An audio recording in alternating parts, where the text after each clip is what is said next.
Oke, gas, gas, gas, gas, gas. Awas. Bab 427 Penyelamatan diri Tao Zixu. Didi, tepat ketika Tuan Zixu tidak tahu harus berbuat apa, Aso tiba-tiba menelepon. Guru Tao Zixu dengan cepat menekan kepanikannya dan menekan tombol jawab. Halo Madong, Pendeta Tao, bagaimana situasi di sana?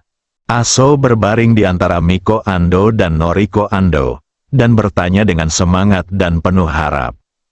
Guru Tao Zixu hampir menangis sekarang ketika dia memikirkan jiwanya terkunci di dalam formasi. Namun, dia dengan cepat menyesuaikan diri. Semuanya seperti yang diharapkan. Yin Qi di sini sudah kuat sekarang, dan kami menunggu pintu air dibuka ketika cukup banyak Yin Qi yang terkumpul. Metafora yang tepat untuk menutupi semuanya dengan baik. Haha, bagus, bagus sekali. Saya hanya menunggu kabar baik dari Pendeta Tao.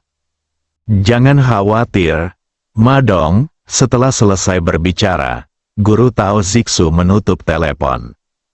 Pria itu langsung duduk di tanah, hatinya kacau. Tak kenal takut, dia mengetahuinya, jadi dia takut. Sekarang dia bisa merasakan bahwa jiwanya yang terperangkap dalam formasi terus-menerus terkikis oleh Yin Qi di dalamnya, dan ada kemungkinan akan tertelan kapan saja. Kapanpun dia tidak tahan lagi, dia akan merasakan sakit seolah-olah tubuhnya dipukuli. Apa yang harus dilakukan? Guru Tao Zixu terus berpikir. Patah, di komunitas yang awalnya gelap, lampu menyala, dan hati Tao Zixu tergerak. Dia diam-diam berkata di dalam hatinya, maaf, jika kamu tidak peduli pada dirimu sendiri, kamu akan dihukum oleh langit dan bumi. Dia tidak bisa lagi menggunakan formasi dual yin. Jika dia terus menggunakannya, dia akan menjadi orang pertama yang mati. Saya segera mulai merenovasi dan menyibukkan diri, dan pada saat yang sama saya mulai memikirkan bagaimana cara menyelamatkan diri saya besok. Keesokan harinya, Guru Tao Zixu membawa Yomei kembali ke hotel tempat Aso menginap lebih awal. Aso sangat senang saat mendengar bahwa Pendeta Zixu dan Yomei telah kembali. Dia bangkit dari pelukan kedua wanita itu dan berjalan ke ruang tamu. Tuan Ma, saya mengganggu mimpi indah Anda. Guru Tao Zixu berpura-pura santai dan meminta maaf. Mata Aso menyapu wajah Tao Zixu dan Yomei, dan dia melihat kedua orang itu sudah berguling bersama, tapi dia tidak memperhatikan. Baginya, apakah itu Tomomi Anzai Lixiang, atau bahkan dua wanita di ranjang, mereka tidak lebih dari alat dagangannya dan alat untuk melampiaskan hasratnya. Namun, di masa lalu, para wanita ini menyambut orang-orang kaya atau bangsawan, tetapi ini adalah pertama kalinya mereka melakukannya seperti Guru Tao Zixu. Inilah mengapa Yomei sangat terkejut ketika dia mengisyaratkan bahwa Yomei akan memenuhi semua kebutuhan Guru Tao Zixu. Sebab menurutnya, Guru Tao Zixu sama sekali tidak layak. Guru Tao, kamu harus bekerja keras. Berapa lama waktu yang dibutuhkan agar formasi ganda Yinmu menjadi efektif sepenuhnya? Aso bertanya dengan tidak sabar. Guru Tao Zixu berpura-pura menjadi misterius dan menghitung dengan jarinya. Dia membuka matanya dan berkata, mulai kemarin, kita harus mempercepat hari ini. Jika akselerasi berhasil, itu akan efektif dalam 7 hari. 7 hari. Aso jelas sedikit cemas dan merasa waktunya terlalu lama. Guru Tao Zixu diam-diam mengeluh di dalam hatinya. Faktanya, sekarang dia berharap bisa segera melihat hasilnya. Hanya saja efek tersebut bukanlah efek yang diharapkan Aso, melainkan realisasi dari self-help. Lagi pula, yang dipertaruhkan adalah nyawa Anda sendiri. Pak Ma, kita bisa mengambil 2 langkah, mana yang mungkin lebih cepat? Guru Tao Zixu dengan cepat membuat rencana lain. Katakan dengan cepat, wajah Aso dipenuhi antisipasi. Langkah pertama adalah mencari cara agar penduduk Teluk Yueban segera pindah, sehingga kita bisa mempengaruhi orang-orang tersebut. Ini ide yang bagus.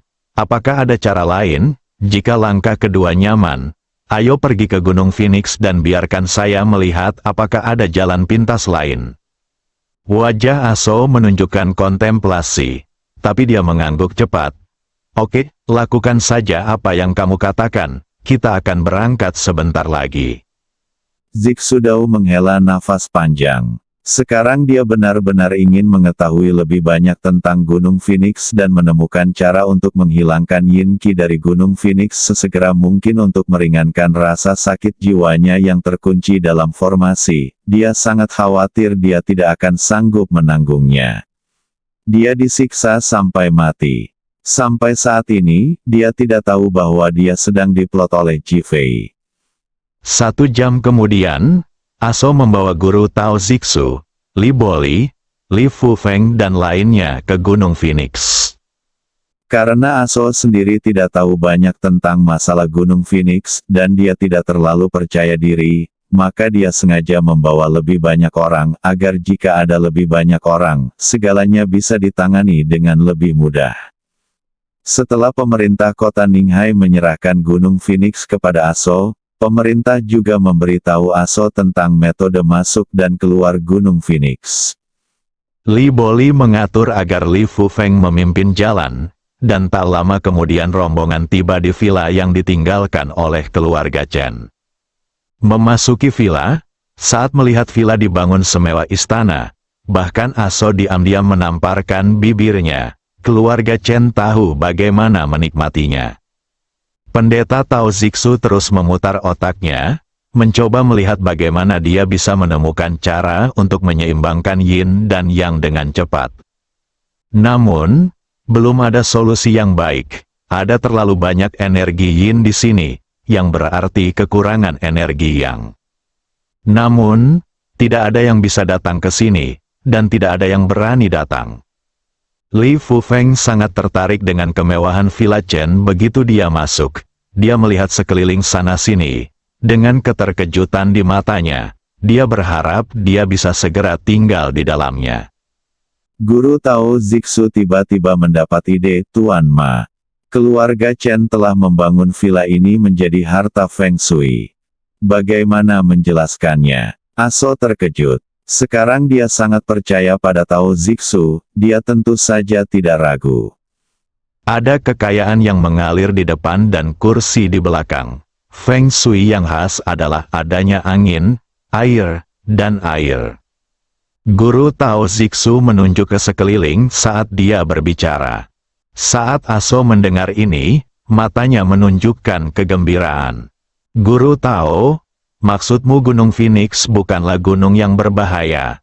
Guru Tao Zixu menggelengkan kepalanya. Gunung Phoenix ini akan menjadi gunung terkenal di masa depan, dan juga akan menjadi gunung emas dan perak. Hahaha, mata Aso tiba-tiba berbinar. Dia melihat sekeliling dan tertawa.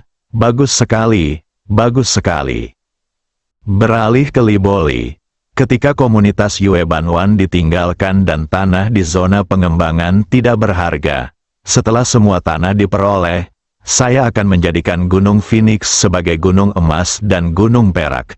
Saya akan menghasilkan banyak uang saat itu. Li Boli juga sangat gembira saat mendengar ini. Selamat, Ketua. Li Fufeng pun segera memberi selamat. Aso begitu bersemangat hingga dia tidak bisa menutup mulutnya dari telinga ke telinga. Guru Tao Zixu diam-diam beruntung karena penipuan itu berhasil. Direktur Ma, tapi sebelum itu, beberapa tindakan perlu diambil di sini. Tindakan apa? Saya akan mengatur seseorang untuk segera mengurusnya. Aso berpikir untuk menghasilkan uang dan ingin segera mewujudkan mimpinya. Akan lebih baik jika lebih banyak pria dan wanita datang ke sini untuk makan, minum, dan bersenang-senang, untuk memeras energi yin di sini dengan cepat dan mempercepatnya untuk dituangkan ke dalam komunitas Yue Banwan. Dengan cara ini, dapat menyehatkan Gunung Phoenix dan membuat komunitas Yue Banwan tumbuh lebih cepat. sedikit bencana. Aso tidak langsung berkomentar. Ketua, keuntungan lain dari penerapan metode ini adalah membuktikan bahwa kesalahan komunitas Yue Banwan tidak ada hubungannya dengan kami atau Gunung Feng Huang. Tidak ada yang akan mengira itu adalah kami. Guru Tao Zixu dengan cepat menjelaskan godaan itu lagi. Mata Aso berbinar. Li Fufeng, kamu bertanggung jawab menangani masalah ini. Li Fufeng sangat gembira saat mendengar ini. Ketua, jangan khawatir. Bab 428. Kalau begitu aku akan memintamu membantuku menghadapinya. Di dalam kantor Li Group, Aso duduk di kursi, amarah melonjak di matanya. Mendengus, berkat desain sempurna Guru Tao, jika tidak, kami akan menjadi pasif. Sialan Ji Fei, aku tidak menyangka akan memainkan trik seperti itu dan menunda membiarkan pengguna tinggal di dalamnya, benar-benar keji. Li Boli, jika kamu mencoba menyebarkan rumor, katakan saja Feng Shui di zona pengembangan buruk, dan ada hal-hal najis di komunitas Yue Banwan, jadi kamu tidak bisa pindah. Apa yang harus dilakukan Ji Fei?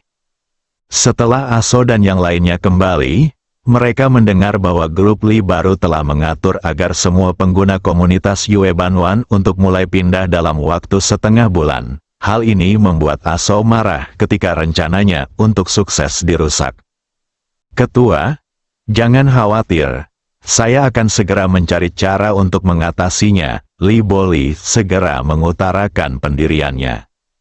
Aso memandang Li Fufeng dan berkata, cepat mulai pariwisata di Gunung Phoenix. Meskipun kami belum mengembangkannya secara resmi, kami dapat memanfaatkan kesempatan ini untuk meningkatkan tekanan pada grup Li yang baru. Li Fufeng segera mengangguk. Saya akan meminta sekretaris untuk membuat pengaturan sebentar lagi dan mengatur perjalanan sehari bagi karyawan perusahaan ke Gunung Phoenix besok. Oke, bertindak cepat. Aso langsung setuju. Li Boli dan Li Fufeng mengambil tindakan. Tak lama kemudian, di forum kota Ninghai diberitakan ada sesuatu yang najis di dalam rumah komunitas Yue Banwan, sehingga bangunan tersebut roboh dan warga tidak diperbolehkan masuk. Hal ini sontak membuat panik masyarakat. Ji Fei sedang duduk di kantor Li Ruoxi saat ini, tampak menganggur. Li Ruoxi telah beradaptasi dengan keadaan Ji Fei, dan juga sangat menyukai Ji Fei berada di depannya. Saat ini, dia baru saja selesai menandatangani dokumen, mengangkat kepalanya, dan mata lembutnya tertuju pada wajah Ji Fei, penuh cinta yang dalam. Tiba-tiba, Ji Fei menatap Li Ruoxi sambil tersenyum. Li Ruoxi tidak menyangka Ji Fei tiba-tiba akan menatapnya, dan dia merasa sedikit malu. Dia segera menundukkan kepalanya, pipinya memerah. Ji Fei melihat perubahan cepat pada ekspresi Li Ruoxi dan tidak bisa menahan tawa. Sayang, meskipun kamu membiarkan aku melepas pakaianku dan berdiri di depanmu, itu sah dan sah. Mengapa kamu begitu pemalu? Li Ruoxi, dia menatap Ji Fei dengan tajam dan berkata, jangan bicara omong kosong. Berpura-pura centil dan menunjukkan kesombongan. Tidak, lihat berita ini. Ji Fei menempatkan postingan forum di depan Li Ruoxi. Li Ruoxi hanya menatapnya dan mengerutkan kening, dengan ekspresi marah di wajahnya. Siapa yang menyebarkan rumor? Ji Fei tiba-tiba mengangkat alisnya, berjalan ke jendela, melihat sekeliling, dan tersenyum. Ledakan, pintu kantor Li Ruoxi tiba-tiba terbuka, dan Ning Jing berlari masuk dengan panik. Ketuanya buruk. Sekarang perusahaan kami dikelilingi oleh pengguna yang membeli komunitas Yue Banwan. Mereka ingin perusahaan memberikan penjelasan. Apa? Apakah karena postingan forum? Postingan yang sama ditampilkan di ponsel Ning Jing. Dia mengangguk dan berkata, itulah alasannya. Li Ruoxi segera menatap Ji Fei. Apa yang harus kita lakukan mengenai masalah ini? Ji Fei tersenyum dan melihat ke bawah, mudah dilakukan. Panggilan. Li Ruoxi menghela nafas lega. Dia sekarang percaya pada Ji Fei.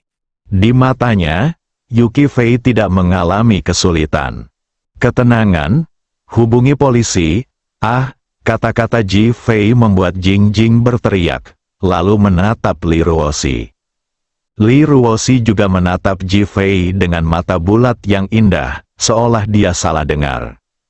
Ji Fei langsung merentangkan tangannya dan berkata, "Panggil polisi, mereka mengepung perusahaan kita. Tentu kita membutuhkan polisi untuk membubarkan mereka." Ini Jing Jing tahu bahwa Ji Fei memiliki hati yang baik. Jika tidak, mustahil menjual rumah dengan harga serendah itu. Tetapi mengapa hal itu terjadi sekarang? Sulit dipercaya, dia memandang Li Ruoxi untuk memverifikasi. Ji Fei, apakah kamu yakin ingin memanggil polisi? Li Ruoxi bertanya. Ji Fei mengangguk, panggil polisi.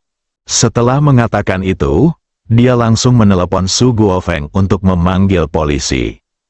Li Ruoxi dan Ning Jing tercengang saat itu juga.